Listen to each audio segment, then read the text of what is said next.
Hello friends, मैं संदीप तिवारी पंकज आप सभी का बहुत बहुत स्वागत करता हूं अपने यूट्यूब चैनल अवध कंप्यूटर ज्ञान में।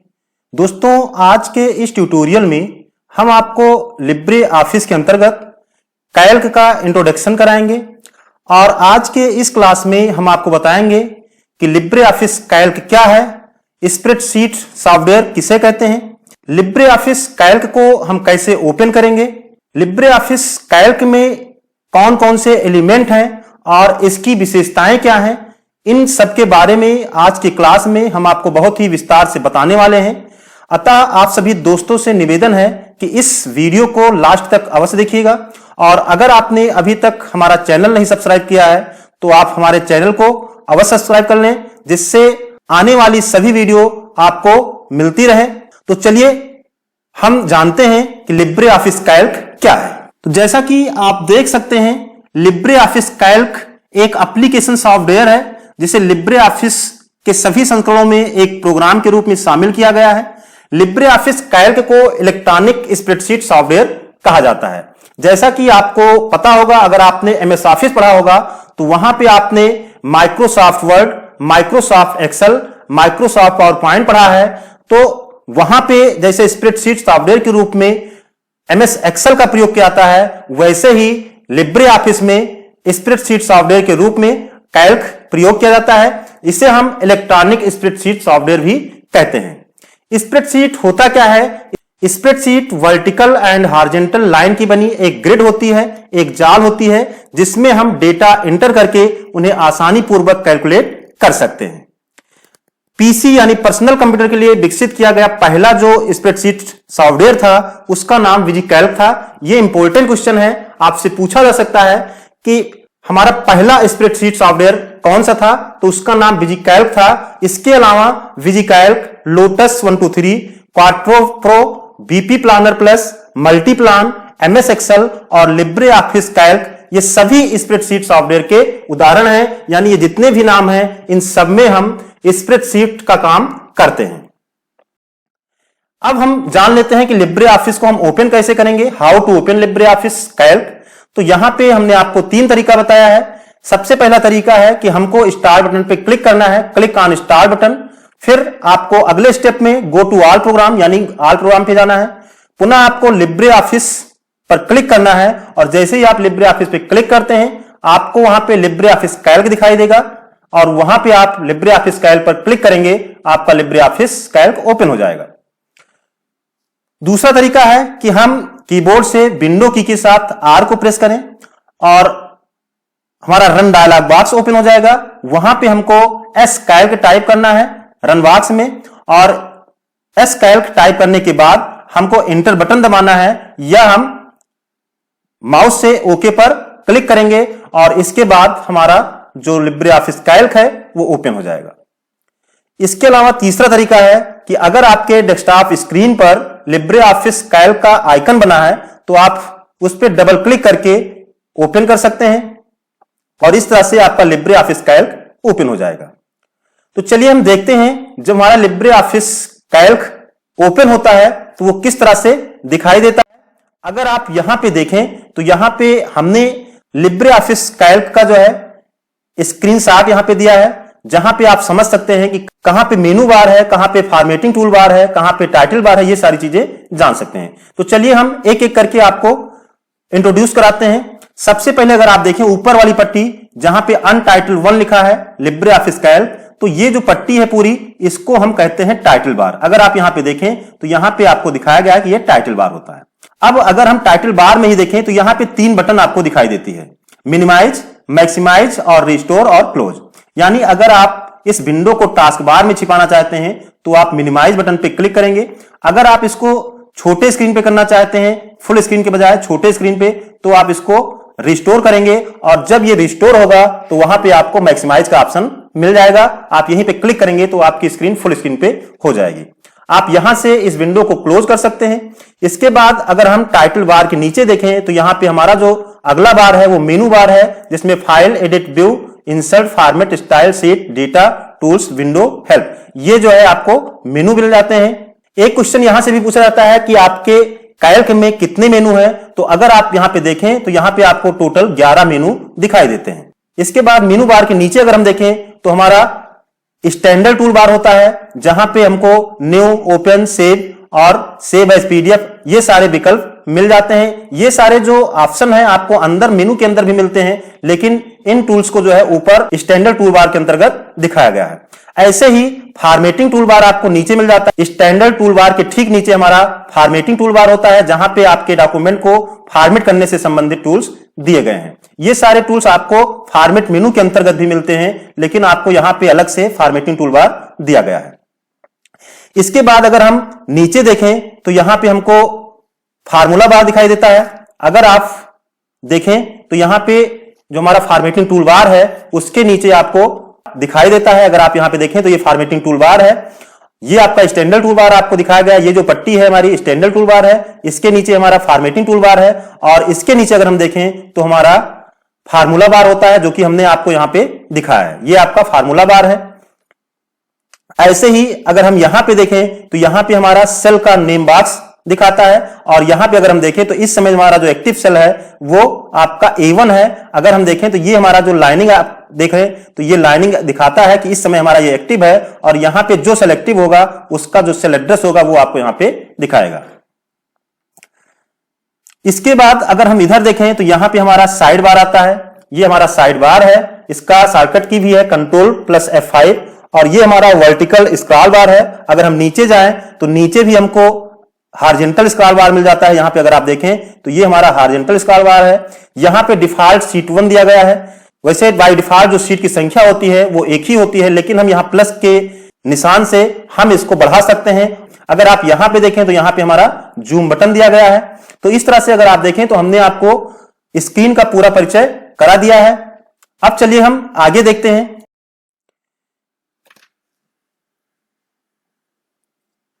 एलिमेंट्स ऑफ स्प्रेडशीट सॉफ्टवेयर, यानी स्प्रेडशीट सॉफ्टवेयर के प्रमुख तत्व क्या हैं, इसके बारे में बताया गया है। तो इसमें सबसे पहले हमारा आता है वर्कबुक। वर्कबुक क्या है? वर्कबुक एक से अधिक पेज का एक डॉक्यूमेंट होता है। वर्कबुक एक से अधिक पेज का एक डॉक्यूमेंट होता है। वास्तव में वर्कबुक एक फाइल होती है। वास्तव में वर्कबुक एक फाइल होती है जिसके अंतर्गत वर्कशीट में इंटर किए गए डेटा सेव होते हैं। तो जब आप कैल्क को ओपन करते हैं तो आपको एक वर्कबुक दिखाई देता है, और वर्कबुक में ही आप काम करते हैं। वर्कबुक के अंतर्गत ही आपका वर्कशीट होता है। वर्कशीट क्या है? वर्कबुक का जो प्रत्येक पेज होता है, वर्कबुक के प्रत्येक पेज को वर्कशीट कहा जाता है। वर्कशीट सेल का बना होता है। अगर आप स्क्रीन पे देखेंगे तो वहां पे जो हमारा वर्कशीट होता है उसमें बहुत सारे सेल होते हैं, यानी जो हमारा वर्कशीट है वो रो और कॉलम से मिलकर बना होता है। लिब्रे ऑफिस कैल्क में बाय डिफॉल्ट तो एक ही सीट होती है, परंतु इनकी अधिकतम संख्या 32,000 होती है।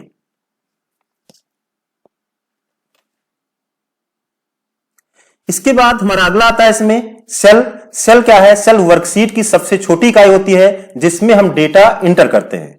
वर्कशीट के रो और कॉलम के इंटरसेक्शन यानी कटाव बिंदु जहां पे होता है, प्रतिच्छेदन के फलस्वरूप सेल का निर्माण होता है। वर्कशीट में किसी सेल का एक यूनिक एड्रेस होता है जिसके जैसा कोई दूसरा नहीं होता, जिसे column letter and row number के संयोग से निर्दिष्ट किया जाता है, रिफर किया जाता है। जैसे A1 उस सेल को निर्दिष्ट करता है जिसका कॉलम लेटर A तथा रो नंबर 1 होता है, यानी जो हमारा कॉलम होता है वो कॉलम ABCD करके होता है, और जो हमारा रो होता है रो को 1 2 3 के नाम से जाना जाता है। यानी रो में नंबर होता है और कॉलम में लेटर होता है। इसके बाद हमारा अगला आता है सेल पॉइंटर। वर्कशीट में वर्तमान में सक्रिय सेल के चारों ओर एक फ्रेम प्रदर्शित होता है जिसे सेल पॉइंटर कहा जाता है। सेल पॉइंटर का प्रयोग किसी भी सेल को सक्रिय बनाने के लिए किया जाता है। अगला आता है रो। वर्कशीट में सेल के समूह के एक सीध में क्षैतिज व्यवस्थापन को रो कहा जाता है। वर्कशीट में रो की नंबरिंग ऊपर से नीचे की ओर की जाती है। एक वर्कशीट में अधिकतम 10,48,576 रो होते हैं। ये इंपॉर्टेंट है जो कि एग्जाम में आपके पूछा जाता है। इसके बाद कॉलम क्या है? वर्कशीट में सेल के समूह के एक सीध में ऊर्ध्वाकार व्यवस्थापन को कॉलम कहा जाता है, यानी जो हमारा वर्टिकल होता है, वर्टिकल में हमारा कॉलम होता है। वर्कशीट में कॉलम की नंबरिंग बाएं से दाएं की ओर की जाती है। एक वर्कशीट में अधिकतम 1024 कॉलम होते हैं, जिसमें पहला कॉलम A तथा आखिरी कॉलम AMJ होता है, जिसकी नंबरिंग ए से लेकर AMJ तक, अर्थात ABCD करके ऐसे Z तक होता है। फिर जो है डबल ए से शुरू हो जाता है, AA, AV, AC इस तरह से स्टार्ट होता है। फिर जो है AB से स्टार्ट होता है, AC से AZ, ऐसे करके BA, BB, BC, BZ, A और लास्ट में हमारा AMJ होता है।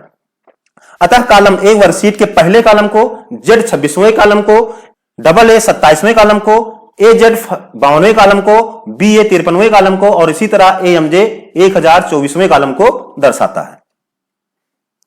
इसके बाद हमारा फार्मूला बार आता है। यह बार टूल बार के नीचे क्षैतिज अवस्था में स्थित होता है। इसके द्वारा किसी सेल में फार्मूला एंटर किया जा सकता है अथवा उस सेल के कंटेंट को एडिट भी किया जा सकता है। यानी आप फार्मूला बार में क्लिक करके भी किसी सेल के डेटा को एडिट कर सकते हैं। फार्मूला बार के लेफ्ट हैंड साइड में नेम बॉक्स स्थित होता है, जो करंट सेल का एड्रेस प्रदर्शित होता है, यानी जो पॉइंटर सेलेक्ट होता है उसका एड्रेस वहां पे प्रदर्शित होता है।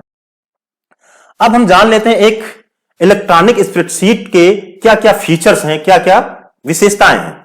तो सबसे पहली विशेषता है ऑटोमेटेड एंट्री। ये क्या है? इलेक्ट्रॉनिक स्प्रेडशीट सॉफ्टवेयर जैसे लिब्रे ऑफिस कैल्क किसी डेटा सीरीज जैसे संख्याओं के रेंज, डेट के रेंज, दिनों के नाम, महीनों के नाम इत्यादि को वर्कशीट में स्वतः एंटर करने की सुविधा देता है। उदाहरण स्वरूप यदि स्प्रेडशीट में 100 छात्रों का क्रमांक एंटर करना है तो इन्हें बिना टाइप किए ही एंटर किया जा सकता है। इतना ही नहीं, लिब्रे ऑफिस कैल्क में हमारे द्वारा टाइप किए गए डेटा को स्वतः एंटर करने की भी सुविधा देता है यदि वो डेटा पहले से किसी सेल में एंटर किया गया होता है। तो इसको चलिए हम देख लेते हैं। जैसा कि हमने ओपन करने का आपको तरीका बताया था, हम स्टार्ट बटन पे क्लिक कर सकते हैं। अगर आपके पास विंडो 7 है तो वहां पे आपको ऑल प्रोग्राम मिलता है। हमारे पास विंडो 10 है तो यहां पे हम स्क्रॉल करेंगे और जाएंगे लिब्रे ऑफिस में। यहां पे लिब्रे ऑफिस है और अगर हम नीचे देखें तो इसमें लिब्रे ऑफिस कैल्क है। हम इस पर क्लिक करेंगे, हमारा लिब्रे ऑफिस ओपन हो जाएगा।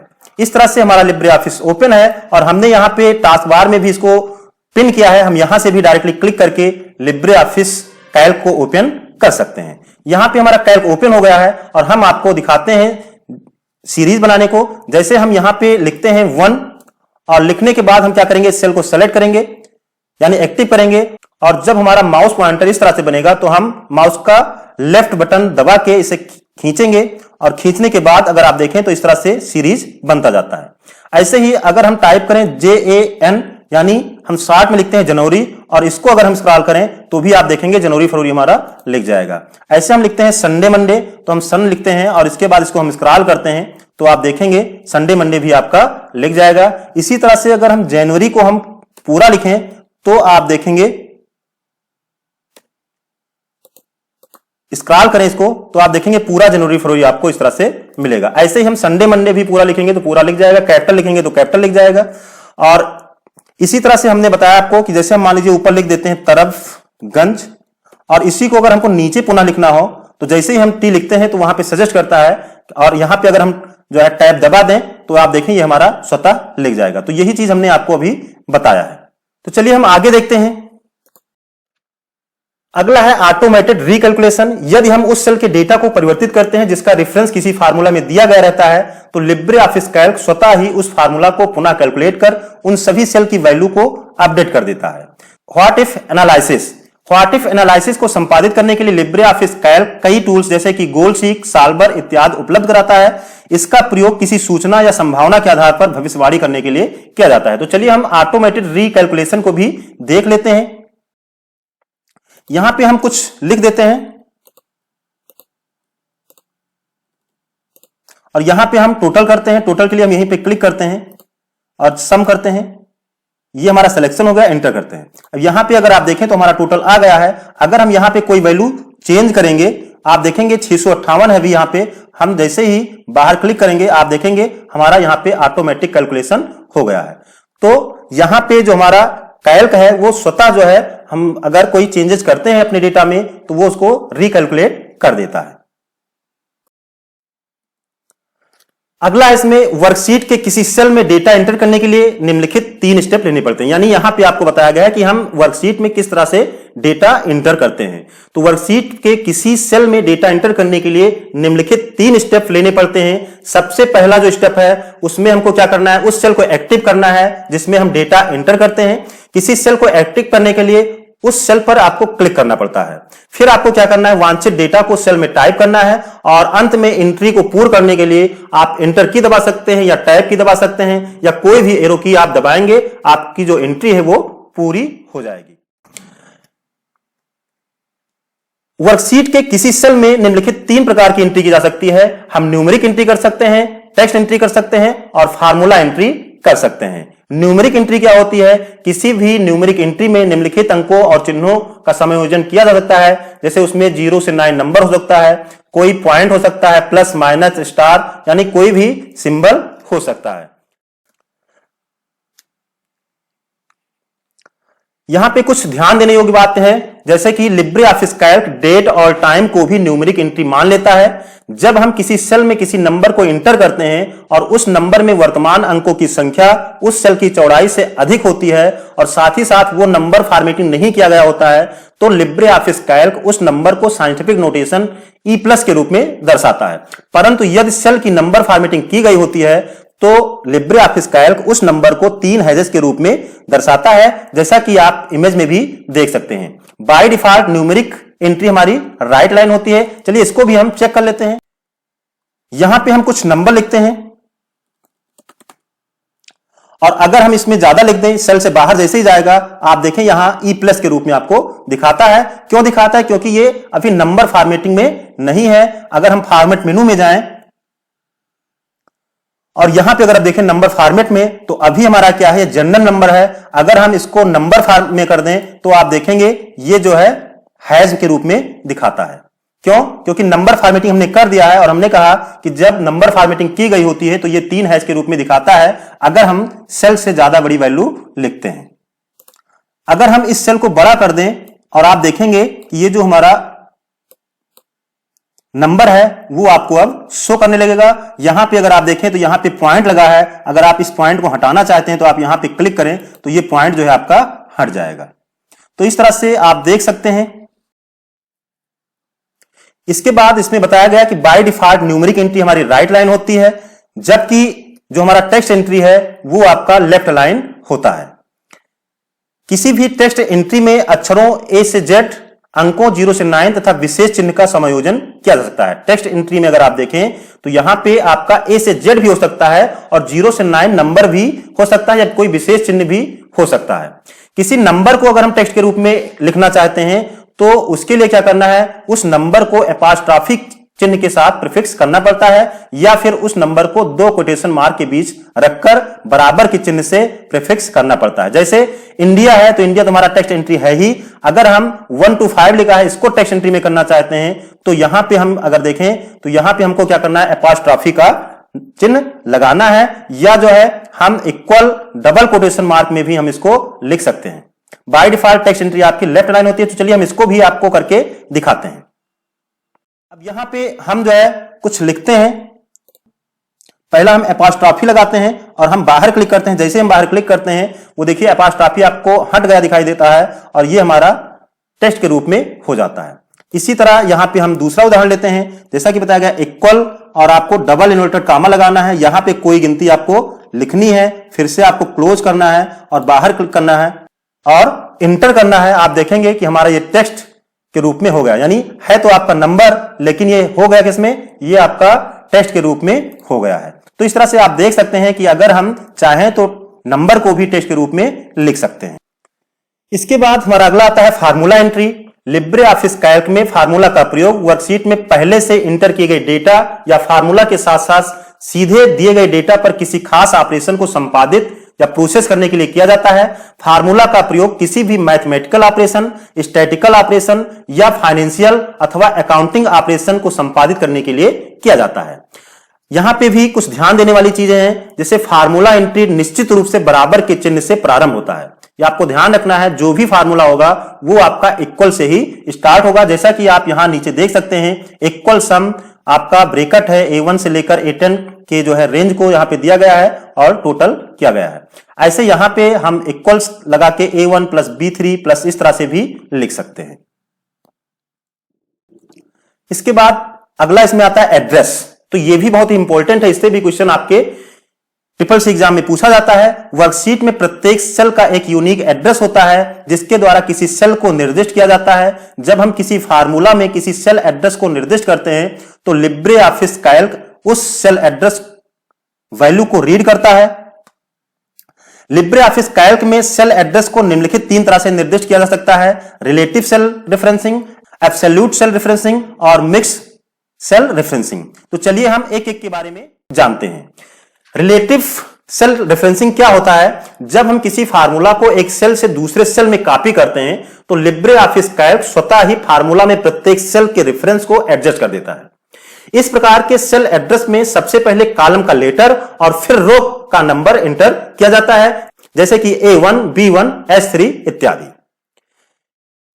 जबकि एब्सोल्यूट सेल रेफरेंस में क्या होता है? इसमें किसी फार्मूला को एक सेल से दूसरे सेल में कॉपी करने पर फार्मूला में दिए गए सेल एड्रेस का रेफरेंस परिवर्तित नहीं होता।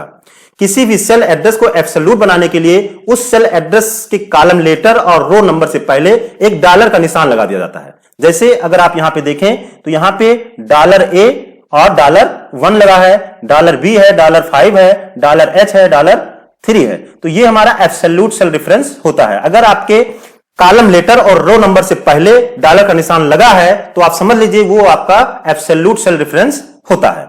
इसके अलावा जो मिक्स्ड सेल रेफरेंस होता है वो क्या होता है? किसी भी सेल एड्रेस के 2 भाग होते हैं, एक कॉलम लेटर तथा दूसरा रो नंबर।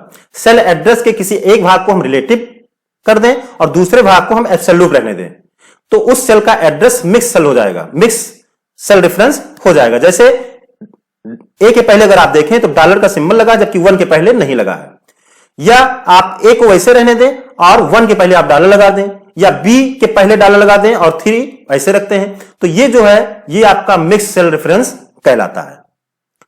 तो दोस्तों आज के इस ट्यूटोरियल में हमने आपको लिब्रे ऑफिस कैल्क का बहुत ही डीपली नॉलेज दिया है, बहुत ही अच्छे तरीके से समझाने की कोशिश किया है और आशा करते हैं आपको समझ में आया भी होगा। अगर आपको कोई हमारे टॉपिक से रिलेटेड सवाल है तो आप हमें कमेंट में जरूर बताइए। और आज के इस क्लास में बस इतना ही। मिलते हैं नेक्स्ट वीडियो में, उसमें हम आपको कैल्क में कैसे काम करना है ये सारी चीजें बताएंगे। तो मिलते हैं नई वीडियो में, तब तक के लिए जय हिंद, जय भारत।